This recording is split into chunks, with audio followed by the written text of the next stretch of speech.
ពេលដែលខ្ញុំចេញទៅក្រៅខ្ញុំត្រូវទៅរកបងថ្លៃស្រីជាមុនដោះសម្លៀកបំពាក់គាត់ចេញរួចយកមកស្លៀកខ្លួនឯងខ្ញុំគឺជាអ្នកឆ្លងភពម្ចាស់ដើមនៃរាងកាយនេះគឺជាមនុស្សល្ងងនៅផ្ទះមានបងប្រុសម្នាក់ជាអ្នកបបាញ់បងថ្លៃស្រីទៅតែរៀបការចោលបងប្រុសត្រូវសត្វខ្លាខំស្លាប់ពេលទៅបបាញ់នៅលើភ្នំដូច្នេះនៅសល់តែបងថ្លៃស្រីដែលមើលថែប្អូនថ្លៃល្ងងដូចជាខ្ញុំនៅក្នុងខ្ទមស្បូវដកកំសត់ខ្ញុំពាក់អាវក្រណាត់ស្ដើងអង្គុយក្នុងគំនរចម្បាំងខាងក្រៅព្រើកំពុងធ្លាក់ក្នុងចិត្តមានអារម្មណ៍ច្របូកច្របល់នេះគឺជាថ្ងៃទី2ហើយដែលខ្ញុំបានឆ្លងភពមកហើយក៏ជាការចាប់ផ្ដើមទទួលយកអត្តសញ្ញាណនេះផងដែរបងប្រុសឯងភ្ញាក់ហើយមែនទេផឹកវានៅពេលកំពុងក្តៅទៅឥឡូវនេះព្រើបានបិទផ្លូវឡើងភ្នំហើយញ៉ាំហើយកុំចេញទៅរត់លេងផ្ដេសផ្ដាសខ្ញុំសម្លឹងមើលស្ត្រីដ៏ស្រស់ស្អាតឈ្មោះហ្វេនឆៃនៅចំពោះមុខកាន់ចានបបរស្មៅព្រៃដ៏រាវហុចមកឲ្យយ៉ាងប្រុងប្រយ័ត្នកែវភ្នែកពោពេញដោយក្តីបារម្ភម្ចាស់ដើមនៃរាងកាយនេះគឺជាមនុស្សល្ងងបន្ទាប់ពីបងប្រុសស្លាប់គឺពឹងផ្អែកទាំងស្រុងលើបងថ្លៃស្រីដ៏ទុំខ្សោយម្នាក់នេះទើបមិនដាច់ពោះស្លាប់ខ្ញុំលូកដៃទៅទទួលយកចានពីដៃបងថ្លៃចម្បាំងដែលបិទបាំងខ្លួនក៏របូតធ្លាក់អូនប្រុសគុំបងថ្លៃស្រីទៀនឡើងទាំងភ័យស្លន់ហើយងាកមុខចេញខ្ញុំប្រញាប់អោនមើលចុះក្រោមទើបដឹងថាពេលនេះសម្លៀកបំពាក់នៅលើខ្លួនគឺដូចជាមិនបានស្លៀកអាចលើចម្បាំងដើម្បីបិទបាំងកន្លែងសម្ដែងដោយសារគ្រូសាក្រីក៏ខ្ញុំនិងបងថ្លៃស្រីមានអាវរងាតែមួយពាក់រួមគ្នានរណាចេញក្រៅគឺពាក់អាវរងានោះពេលឃើញបងថ្លៃស្រីភ័យស្លន់ស្លោខ្ញុំប្រញាប់បិទបាំងកន្លែងសំខាន់លូកដៃទៅយកចានចង់រៀមដៃស្រាប់តែប៉ះនឹងរៀមដៃដ៏ត្រជាក់របស់បងថ្លៃដោយអចេតនានាងក៏ដកដៃថយបន្តិចប៉ុន្តែខ្ញុំមិនព្រមលេងទេខ្ញុំកាន់វាកាន់តែជាប់ហើយនិយាយយ៉ាងស្រទន់ថាបងថ្លៃស្រីតោះយើងញ៉ាំជាមួយគ្នាអូនញ៉ាំចុះបងមិនឃ្លានទេ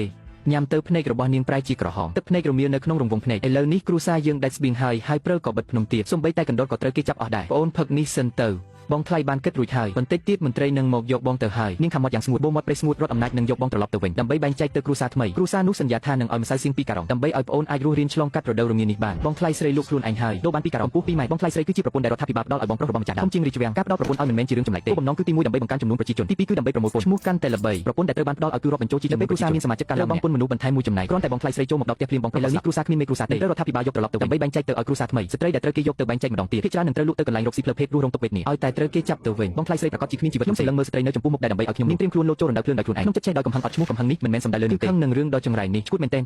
ទោះបងប្រុសស្លាប់ក៏ដោយតែនៅមានខ្ញុំបងថ្លៃស្រីខ្ញុំលែងល្ងងទៀតហើយទៅថ្ងៃមុខគ្រូសានេះខ្ញុំជាអ្នករ៉ាប់រ៉ាប់ណាខ្ញុំនៅមានដង្ហើមគឺគ្មានហេតុផលដែលត្រូវលក់បងថ្លៃដើម្បីបដូរយកថ្លៃស្រីស្រឡាំងកាំងប្អូនថ្លៃដែលចេះតែញឹមល្ងងហើយអ្វីបានជាស្រាប់តែជាស្រីស្បែកចាស់ព្រាមនៅនឹងកន្លែងស្រាប់តែមានសម្លេងគោះទ្វារយ៉ាងប្រញាប់ប្រញ័រនៅខាងក្រៅ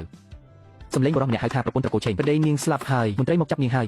ខ្ញុំជួនចិញ្ចើមប្រញាប់ញាត់ចានចូលក្នុងដៃបងថ្លៃវិញរួចទាញយកអាវរងាដ៏រហែកតែមួយគត់នៅក្នុងផ្ទះពាក់វាមួយរំពេចបងថ្លៃស្រីនៅតែក្នុងផ្ទះទៅកុំខ្លាចមានខ្ញុំនៅទីនេះខ្ញុំក៏ទាញបើកទ្វារចោលនឹងព្រើបកចូលមកភ្លាមខ្ញុំបោះជំហានចេញទៅក្រៅចូលបាំងនៅមាត់ទ្វារតែម្ដងការពារបងថ្លៃស្រីនៅពីក្រោយក្នុងយ៉ាងជិតក្នុងនាមជាអតីតទាហានពិសេសកម្ពុជាក្លិនអាក្រក់ដែលខ្ញុំបញ្ចេញដោយចិត្តនានៅពេលនេះធ្វើឲ្យអ្នកនៅក្រៅទ្វារថយក្រោយដោយមិនដឹងខ្លួនមន្ត្រីដែលដឹកនាំគេសម្លឹងមើលខ្ញុំនិងបងថ្លៃដោយក្រសែភ្នែកត្រជាក់តាមច្បាប់អ្នកបបាញ់ដែលស្លាប់ក្នុងផ្ទះគ្មានបរិះជាមេគ្រូសាប្រពន្ធដែលរដ្ឋាភិបាលផ្ដល់ឲ្យត្រូវយកមកវិញដើម្បីបែងចែកជាថ្មី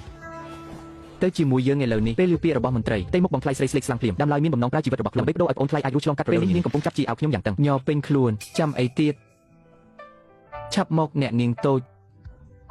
មន្ត្រីញឹមយ៉ាងអាក្រក់និយាយបណ្ដាក៏លូកដៃទៅទីបងថ្លៃស្រីខ្ញុំឈានមួយជំហានបាំងបងថ្លៃស្រីដៃរបស់មន្ត្រីនោះក៏គាំងនៅកណ្ដាលអាកាសអ្នកណានិយាយថាគ្រូសាឆេងគ្មានមេគ្រូសាឌីងដង